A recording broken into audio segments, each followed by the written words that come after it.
Okay, let's see if this is going to work here. I'm not sure. Oh, I meant to share screen. Maybe I have to go back. Oh, I am not good at this. Am I in the meeting or not? Or how does this work? Share screen. Okay. So let me see here. That's what it is. Share screen. Now I'm going to present. Okay. Okay, I think I'm recording and it's working. Okay. All right. How about I tell you, I'm really not techie here. It's a lot of fun. Okay, so the last module we looked at in terms of divination, and this aspect of quote magic is getting messages from the outer world. Now this one is about how to get messages in the inner world from within the psyche. Okay. All right. So a key thing, as I think I mentioned briefly, is that dream interpretation. Dream interpretation was definitely a universal thing. Just as there's signs and messages from the gods in the outer world, these messages can also show up in the inner world through dreams and through visionary kinds of experiences, revelations, messages, hearing words, seeing visions. The spirits and gods can communicate with us. And it's up to us to know how to read these messages, especially when it comes to dream interpretation, because there's always a lot of symbolism involved. But indeed, the gods speak to us through our dreams, and we can see the future in the dreams. And so you'll find that a lot of ancient societies, they developed texts. I think, do I have a slide on that or not? Okay, well, no, okay. They have collections, books of how to interpret dreams is all over the place. And then also different indigenous cultures, they would make it a habit. It was sort of a daily ritual that in the morning, the community would come together and the elders would ask, well, did anybody have significant dreams last night? And they would share their dreams. And it was held that, yes, we need to always tune into them because we'll be guided, forewarned of potential dangers or issues that are coming that will come through our dreams. And there's a lot to this. I'm so experienced and I could tell stories about this. And there's tons of books on it as well. And I will want you to watch a video on this later on. Okay. So now, just as I mentioned before, where you can explicitly seek to get information in terms of the outer world through divination techniques. Likewise, you can also explicitly, purposely try to get information that will come to you through the psyche. Okay, so dreams and visions, they can happen spontaneously and aren't purposely induced, but there are also ways and methods for purposely inducing them, making them happen. Okay, explicitly seeking them and setting things up that you will get those revelations. And of course, it all has its roots going back to even ancient shamanism. The shamans would induce themselves to go into an altered state in order to journey to the world of the gods, okay, to these other dimensions, and then they'd get messages and revelations. They'd get information, guidance that needed, and they come back and serve the community by bringing healing, guidance, empowerment, whatever was needed. The shamans played a key role. And then as time goes on, there are those who would have the spirits come to them as a type of medium. Okay, a medium is someone who has a spirit come to them and perhaps speaks through them, whereas a shaman is where his soul leaves his body and goes to the world of the spirits. Right? Whereas mediumship is when the spirits leave their world in a sense and come to the medium and either speak to them, and so that, yes, they're telling me this, yes, they're telling me that, and you kind of are like a channeler, channeling messages from other dimensions and beings. Okay, and this is often classically known as mediumship. In more contemporary lingo, it's referred to as channeling, and we have a lot of that going on today. But then historically, there were prophets. And especially, this is very important in the biblical tradition, they were called prophets. They were messengers of God. God would speak to them directly, and they were told, go and speak this forth, bring this message to the people. And they actually had schools of prophets. That's what most people don't realize. If you really look at the Bible, there's references to that. We only have in the Bible itself various books of the prophets in there, and these were the most famous ones, but there were many, many more, okay, that we never got to know, or there's no records and texts about them, but we just know the most important ones. And so we have this in the history of religion, people having that gift and that ability, or perhaps a special calling, appointment by the god, so to speak, to bring their message to others. Now, people would purposely induce and bring this about in various ways. And so it was very common in the Greco-Roman world would be particular temples, like the temple in Delphi, where somebody would be the mouthpiece for the god Apollo, bringing prophecies, oracles, messages. Okay. And these were collected in what's known as the oracles at Delphi. And so you could go to that temple and ask a question, and the answer would come to you through this person. There's just a picture of them.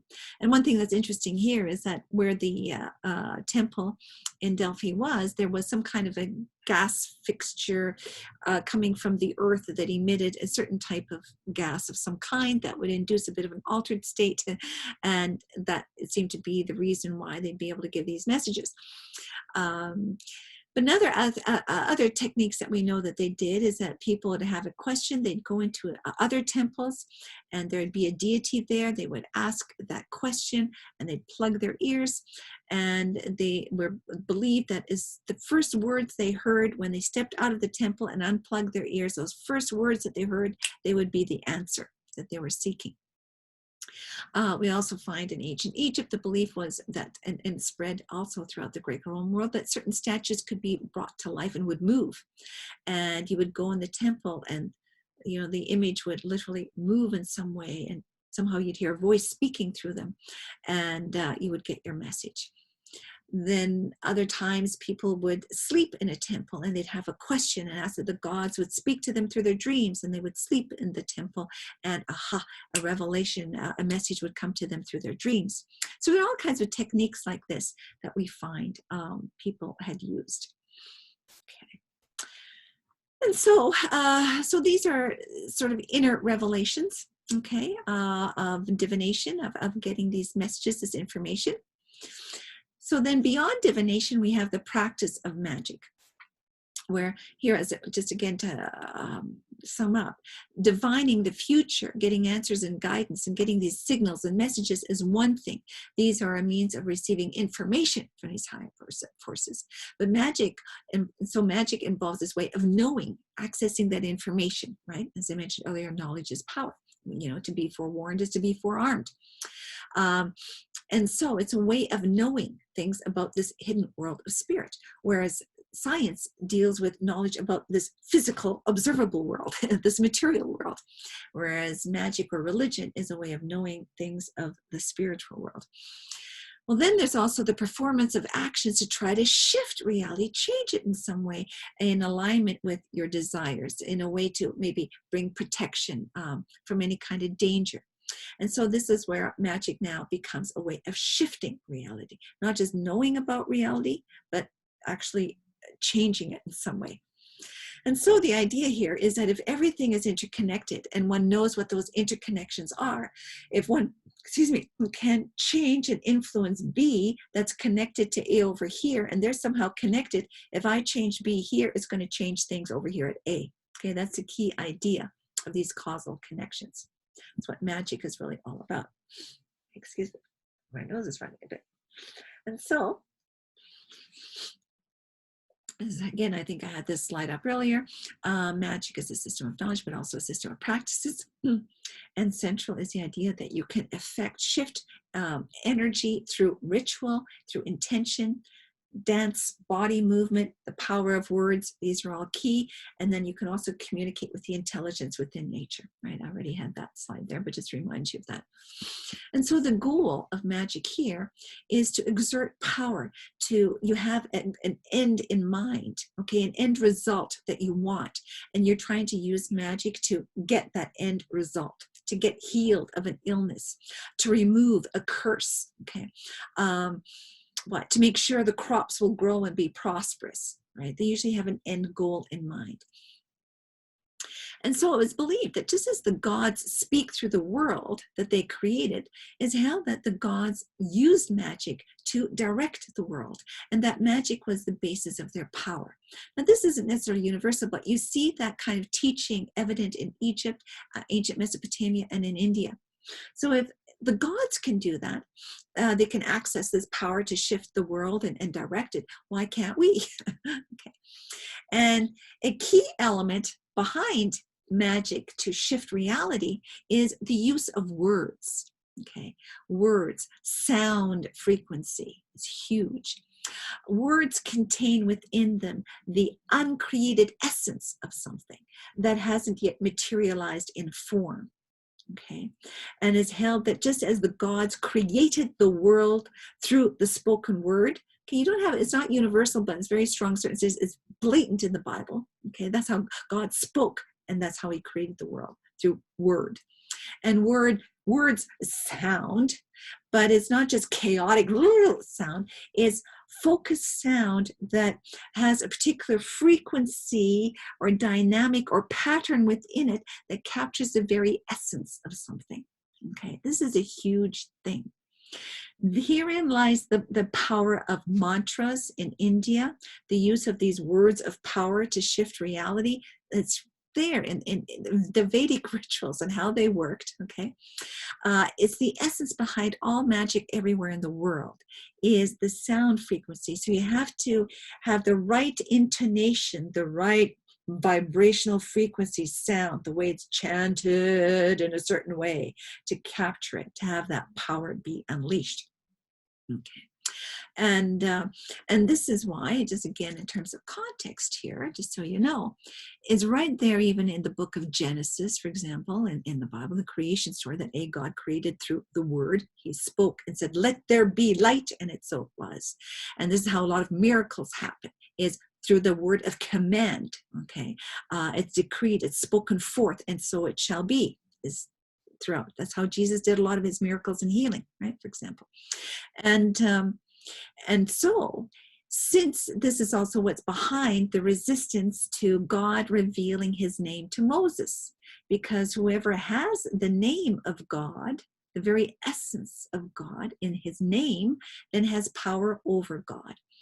And this was a universal thing, is that if you know the name of somebody or something, that name contains its essence, and then you could have power over it.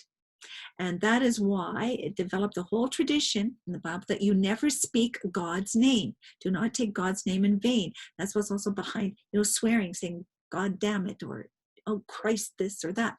Okay, you don't have that in Buddhism, like, "Oh, Buddha this" or "Buddha damn that." That doesn't exist. It's blatantly a biblical thing. You do not take God's name in vain, because Yahweh, which is the name of God, which means I am that I am, very existential name of all beingness, all right, that name was a holy name, never to be spoken. And that's why even for Orthodox Jews, they don't even say the word God, and they go G/D. They don't even write the word God. They'll say, the heaven, the ancestor, not ancestor, what's one? What is it? There's different names that they'll use in traditional Judaism. Not the ancestor of days. There's some kind of a term. Anyways, they have different names, like heaven. That's what I talk about. Anyways, I could babble on. Kingdom of God versus kingdom of heaven. It's just they replace the word God for heaven because they don't want to use the word God. Okay. So anyways, it's to not take God's name in vain, because you then could control God. And that's also why Adam and Eve, they were given the task of naming the animals, because they were to have spiritual authority over this material world, and that they had the right to have power over this physical material world by knowing the names and giving the names of all living beings. And that is a statement that they were to have a power over creation. Okay. And of course, it could be abused, but it's not meant to be abused. It's just to point out the dignity and power and the divine nature and image that humans were created in is what's behind that. So anyway, I'm going off on a tangent here, but this is a very big thing in terms of vibrational frequency and sound. And how I just so want to share one thing on this, because I just find it so interesting. And Cymatics is, and I'm going to watch some videos on that. Okay, I want you to watch. It's very interesting about how sound frequency shapes and influences material existence. Okay, that's what Cymatics is, and there'll be videos on them. One thing I read years ago in a book, what is it called? The Field by Lynn McTaggart. What's so interesting to me is that they took the heart of a guinea pig, and as the guinea pig's heart is beating, it's emitting a certain kind of electromagnetic frequency field. They record that electromagnetic field into, picked up the sound frequency into the computer, like on a CD or whatever, and captured the sound frequency of that and stored it. And then they took a guinea pig's heart that was not beating and then sent the sound frequency to the unbeating heart. And the sound frequency was the cause that triggered the heart to start beating, which indicated that the biochemical process of living beings, what causes it, what brings it to life, is the sound frequency that directs it, that activates it, which I found very interesting. It's very interesting that sound frequencies then can be the trigger that activates certain biochemical processes. Okay, very interesting. And that just always kind of blew my mind in terms of some of the stuff that she talked about, in terms of, some edgy things on science that are mind-blowing, that really challenge the paradigm that we tend to work with. And again, on a bit of a side note here, but the tangent that I find interesting is that there are those talking today about the whole 5G technology and what it all involves in terms of sound frequencies and electromagnetic fields. And again, I'm not a scientist, but all that entails. And there are those, I don't know if it's true or not, but just so you know, there are those who are saying that where the 5G was implemented and turned on, that kind of frequency activated the viral response to the coronavirus. There are those who are saying that. Now, again, I don't know if that's the case or not, but there are those who are saying that. But the idea is that sound frequency can indeed activate, all right, and trigger biochemical processes. And it could be that this is, again, the new paradigm that is starting to emerge. Like there is epigenetics, is environmental, the environmental context of cells. And even I think, at the subcell level is what can activate and turn on certain genes, because we found that we have the genes for virtually everything. We all have the cancer gene, this gene, that. And we thought it was, genetics that determined. It's like, you know what, we got all these genes. The question is, what is it that turns some of these genes on? What is it that activates them? And it's something more mysterious here that many are proposing. It could be some kind of frequency aspect that can be triggered through various means in terms of the environment. And there are many things that come into a person's environment, okay, in terms of the kind of nutrition they have, their consciousness, what they think and they feel, all right, all kinds of things. I'm really going off on a tangent here. So, but anyways, very interesting things here that I just want to bring in because it kind of ties in with this whole idea, okay. Oh, dear. Okay, well, hopefully it's of some use what I said. So, it's just interesting stuff. So the power of words and intention. Again, this is all throughout. This is sort of what we think of as magic, as doing a spell where you go abracadabra, you have these words and they boom, make it happen. Okay, that there's power in these spells, magical spells, and doing a ritual. The word as a decree, as a command. And again, this is widespread here. So we'll find throughout the world the use of words to curse people, to bless people, to bind this and bind that. They're binding contracts, making a vow.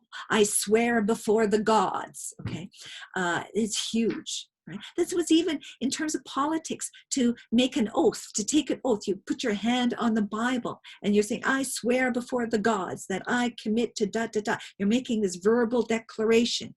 And the gods then, it's a contract you're making. You are speaking forth a contract that I am committed to doing this. And if I break this contract, may the gods strike me down. It's a very ancient concept that was done. That was the basis of all contracts. And here continues on today. Legally, when we talk about a binding contract, its roots were these things were bound on a spiritual level originally. And we've now secularized them. We've taken the spiritual part out of the contracts. We made them strictly legal contracts where the lawyer can come after you if you break it. Whereas in the ancient world, they thought the gods are going to get you. Okay. Well, this is just, again, so widespread and ancient. And here, just, this is sort of to protect you from the evil eye. This has been a popular thing. I see it even here where I live. People have them on their doors, to protect them from any kind of evil energy. And it's meant to push away an evil eye. That if you send, when you just glare at someone like, I curse you, and you just send out hateful energy towards them, it's like sending out a curse, putting a hex on them. That I curse you and I bind you. That made this happen to you, boom, terrible things. It's kind of a cursing thing. So if somebody is sending you an evil eye, you can repel it by this imitation of an evil eye. That if you have that up there, it will then send back whatever evil energy they send to you, it will be sent back to them, and you're protected by that evil. It's like a guard, okay? And you'll have, jumping ahead here, when we talk about Wicca, there's a classic teaching that you find in modern day Wicca or witchcraft, is that whatever you send out will come back to you threefold. So you don't want to do any bad magic or curse people, because what you send out is going to come back at you, right? Karma, the sort of karma idea is what has been introduced into Wicca. It's something that didn't exist really so much in a widespread way. It's sort of a modern invention of it, but it's similar to this idea of just expelling and repelling evil. Okay, so we'll find then all over the place the power of words, and we see it in our everyday language. When I wish you a Merry Christmas. It's like I'm sending a blessing, and as I speak the words, may your day be filled with blessings. It's magic. I'm speaking forth good things for you. And then to make a birthday wish, you have a candle there and you say, I wish this. These are all magical rituals to blow out that candle. May your wishes come true. Wishing wells, throwing money into a well and may your wish come true. The wishbone of a chicken, when you break it, your wish will come true. To wish upon a star, starlights are bright. For a star I see tonight, I wish I might have the wish I wish tonight. We'll find throughout cultures all kinds of beliefs of wishing and speaking it forth or thinking it, having the intention, right? This is nothing new. And this is what's so behind in contemporary spirituality today, when people talk about visualization. You can create your own reality, the law of attraction, right? Jumping ahead here, but nothing new here, folks. This is all ancient stuff, okay? Okay. So also in terms of magic, besides the use of words in various ways, two other key things are imitative or sympathetic magic, and the next one's contagion magic in terms of how magic works. So here in imitative or sympathetic magic, here the idea is if there is a resemblance between things, a similar pattern between this and that, between this object and that object, if they have a similar shape or similar pattern, that if I do something to this object, it's going to influence that object. And so here a classic thing would be the voodoo doll. There's somebody, this black magic, dark stuff, right? When you're harming somebody, but I say there's somebody you want to hurt, and you make an image of that person. Okay, an image like in the doll. That's like, this is Joe here, all right, and I want to curse Joe or cause him pain, and they'll have back pain. I'll stick a needle in the back of this doll, and may that cause a back pain in Joe over there that I don't like, whatever. He's been harassing me, whatever.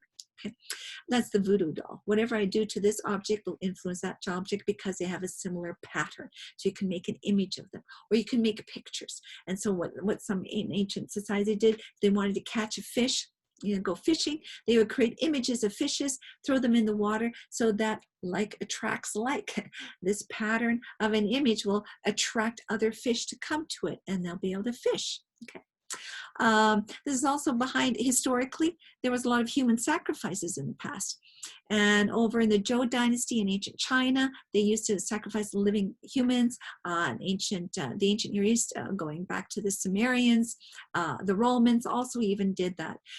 They used to sacrifice live human beings, and eventually they replaced them with dummies, with clay statues, okay, some imitative form. And so instead of real human beings, they got their imitations too, and is believed to be still just as effective, and for various purposes. Okay, so this is imitative or sympathetic. Oh, magic. And here's just another example of a tribe in, I don't know, I think in New Mexico. They, a certain type of rain ritual they would do is if they wanted a thunderstorm to happen, they would imitate a thunderstorm. So they do that by being on top of a large hill, and they push these big boulders over the edge, and they'd have big drums, and they'd go right up making bang, bang, boom, boom, as though imitating the sounds of thunder to try to evoke a thunderstorm to come and bring the rain at a time of drought. Okay, so these are examples of imitative magic. And sympathy is that there's a similar pattern. Okay, oops, yeah, that's what I do. Okay, contagious magic. And this is the classic kind of love spell idea, where you work with an object that was connected to the source that you want to influence. Okay, so there's a connection that way. So this would be the classic example of, say, you know, you want to put a love spell on somebody, this girl. And so then in school, you'd cut a snip of her hair, or get something of hers that belongs to her. You know, maybe a piece of her hair or a piece of her clothing or whatever, something that belonged to her. And so it's energetically connected to her. So now I've got a piece of her here. And now what I do to this piece of hair or cloth that I have, I then put a spell of, oh, she's going to love me, fall in love with me, yada, yada, whatever, whatever. Right? And because I'm influencing this object here and it's connected to that person, there's an energetic link. It will then, what I do to this will affect that. Okay, it's linked energetically. Okay, there's a transference of energy that takes place. So this is a key. So you've got similar patterns that links, resonance that links, and energetic ties that link. It's always the key thing. How is it interconnected? Okay. So psychometry is also what a lot of psychics do. Say, you know, your wife has disappeared, and so what you'll do is you'll maybe bring a ring from her jewelry box, and the psychic will hold the ring and like will pick up on the energy of your wife that disappeared, or who knows, whatever, and like, oh yes, she was like this, oh I can just feel the energy, she's like this kind of a person, and da da da da da, and then can maybe tune in to where she is, find out, you know, where she could be found. Or, you know, what's very common is they do readings this way. They can just pick up, oh yes, you're really, you know, you can give them an object, say your ring, and the psychic will do a reading like, yes, you're really struggling with money right now in your life, and but do not worry, there's going to be a lot of money coming really soon. They can pick up from that object and tune in to the energy of that person, and then can read it in some ways. That's what psychometry is all about. Okay, is again that energetic link. So this is a key idea in magic. Okay, these are some of the key principles at work here. Okay, and in some, what is always showing up here is how reality is interconnected, as I mentioned before. As above, so below, an in connection of the outer world, the inner world, the upper sphere, the spiritual world, the physical world, a link between A and B and objects, that it's an interconnected web, right? And so it's an understanding how that works, and then knowing what you can do for your benefit, how to access information and how to shift it in a way that works for you. Okay, that's always a key thing. This is basically what it's all about. And as we'll see later on, this is where, in terms of quantum physics, where quantum theory shows that indeed reality is multidimensional and interconnected. Right? That there are non-physical causal links. You know, they're usually called supraluminal, beyond the speed of light, everything's interconnected. You'll get these sorts of ideas, and that's why magic, the magical view of reality in the ancient world, has come back. And there's a linking of spirituality and science that's happening today in this whole kind of area. Okay. What do I have next here? And I'll just end here, and I forgot when I started. I always forget to see the timing of this. And I think, yeah, I'm just going to end a little bit with Pythagoras here, because again, it goes this ancient period where he introduces another key concept that becomes very influential in the Western world. He was in the 6th century BC in Greece. He was a philosopher, mathematician, magi. We'll talk about that in terms of what is a magi, a magician, basically, of that time period, and seemed to be very brilliant. And he theorized that the basis of reality is rooted in mathematics, and that is then the basis for any kind of resonance and interconnectedness in reality, and why things can influence each other, okay, how things could work. That was a key thing about Pythagoras. And there's going to be a video I'm going to want you to watch about him, okay? So he had a lot of influence. The legend around him is that he learned magic from the Egyptians, the Magi, who are the Persians, the Zoroastrian priests. Okay, I also learned from people in India, the Indian wise enlightened ones, the Druids, you know, in ancient Britain, the Celts.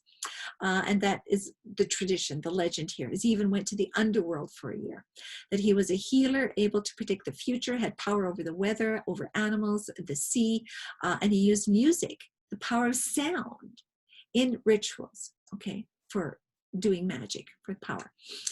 The thing is, he discovered what's called the golden ratio, the foundational pattern to reality, where everything in the universe is related mathematically in terms of ratios and correspondences. And that these numbers, these ratios, transfer then to music, all right, like the scale of music, do, ra, mi, fi, sol, la, ta, di, do, you know, don't ask me to sing, okay? And vibrational frequencies, that there's kind of a link of how music and sound works, that works on a mathematical level, and that there can be a harmony of the spheres. And then when we're looking at numbers and maths, that then later gets correlated to letters and the written words, okay, and numbers.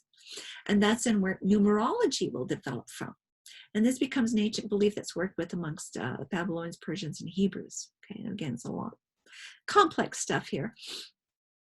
And here you've got his dates, 569 to 500 BC, born in Greece, did a lot of traveling, as you can read here. And not much is known about his early years. And again, a lot of it's legendary. But he gained fame by establishing a type of group, a brotherhood of Pythagoreans who were devoted to his study. And you'll see again in the video that they were committed to not speaking, living in silence for, I think it was a few years, and very intense and strict discipline was involved there. And the group was almost cult-like, and that has its symbols, rituals, and prayers. And he basically believed that number rules the universe. Mathematics is what it's all about. Excuse me. And that then had mystical spiritual qualities, and therefore, you know, magical power in a sense.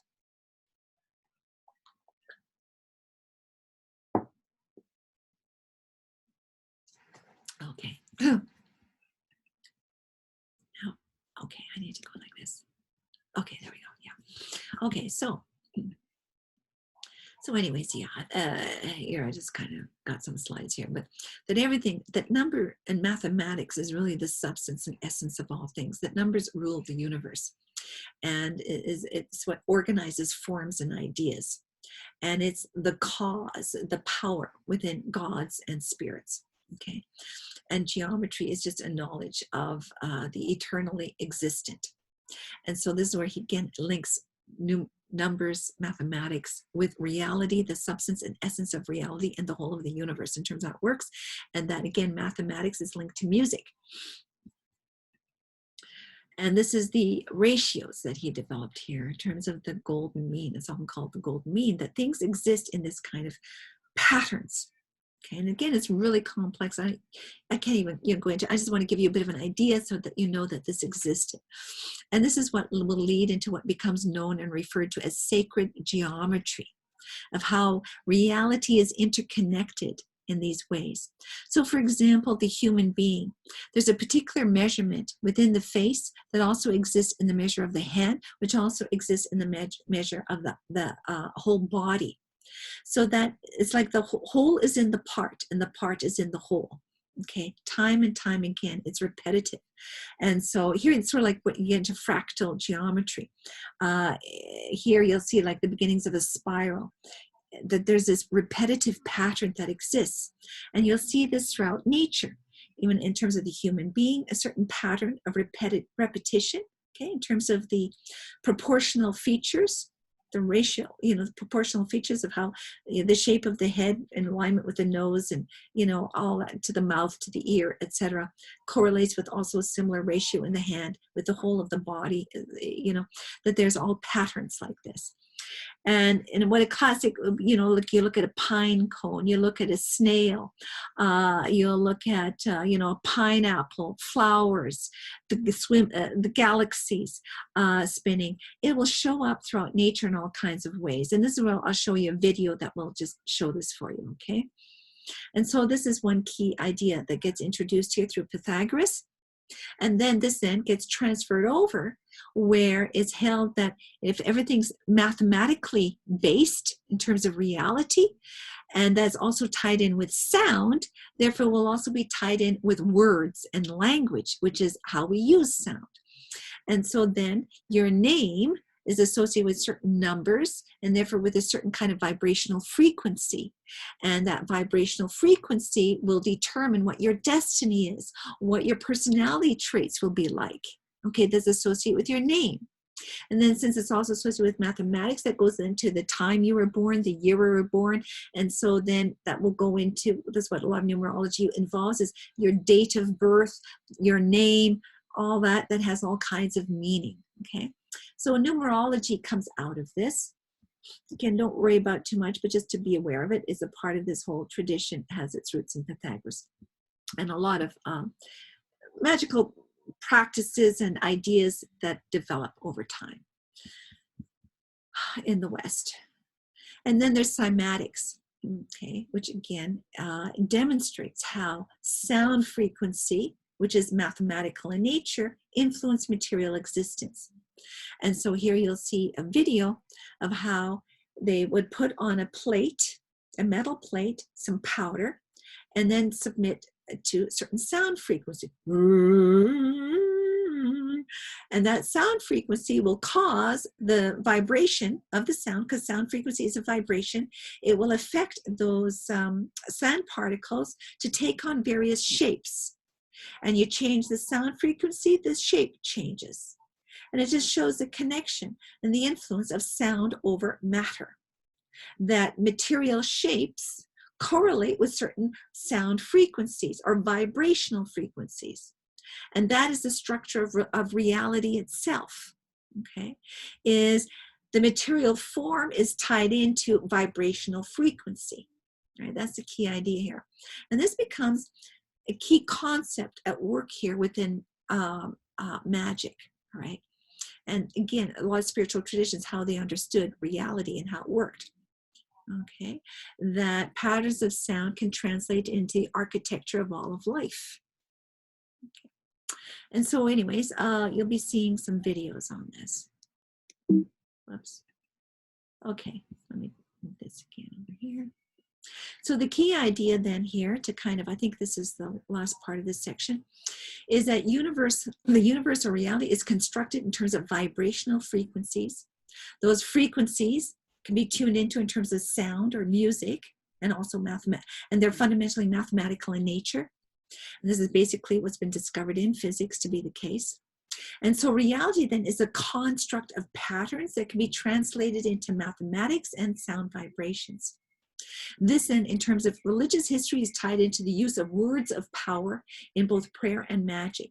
And that reality is interconnected in various ways through resonance of patterns of frequency, that these can be manipulated, and hence the power of magic or prayer to shift and create reality. Okay? Not easy stuff, but this is basically what it's all about. Okay? All right, yeah, and these are some videos. I'm going to put this up on a separate slide. Yes, and I will, that's where we will end for today. And hopefully that all makes some sense. All right. Okay, so we can talk about this more in class. Okay, let me stop the recording.